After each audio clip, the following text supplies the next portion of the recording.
Hello.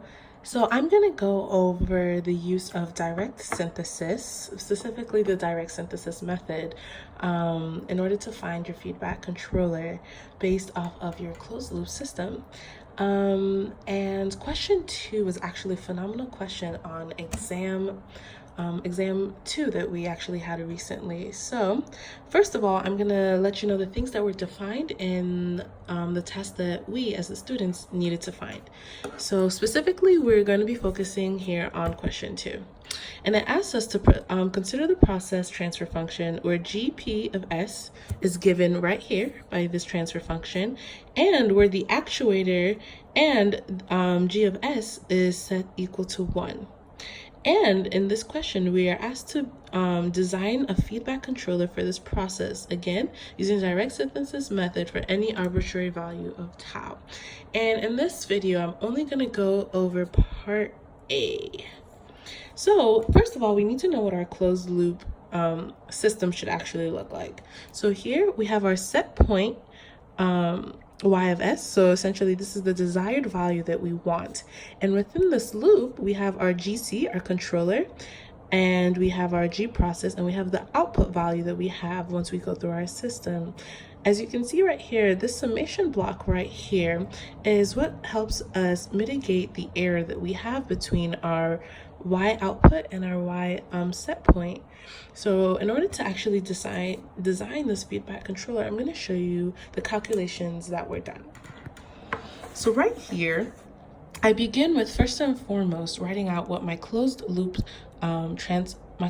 function would look like. And here we have GP times G of C over 1 plus GP times G of C.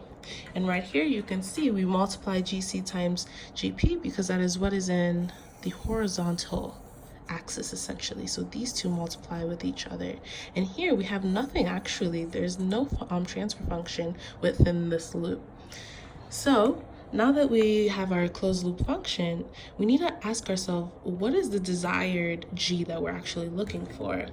And based off on our GP that was given, we can see that we have a time delay.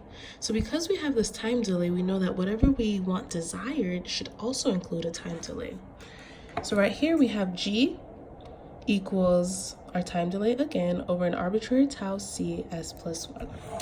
So now we can go here, and first and foremost, I now say we know for desired it would be G, right? Which was what we just explained earlier.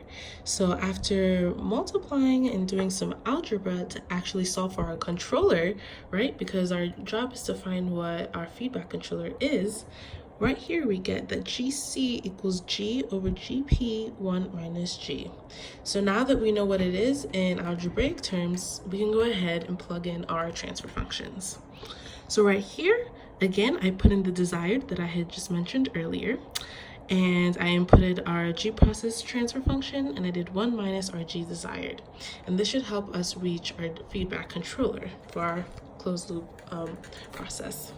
So after going through all the different algebra right here, I decided to multiply these two together. I got rid of common parameters that was within this algebraic term.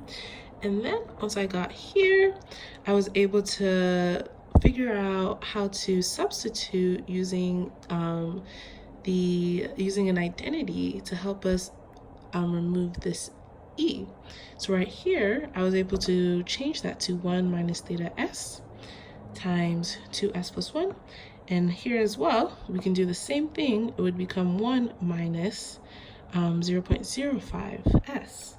So after going through it all, we get here to GC equals this function. However, this can be minimized. This can be changed, as I had said earlier, to here, it could be 1 minus 0.05 S.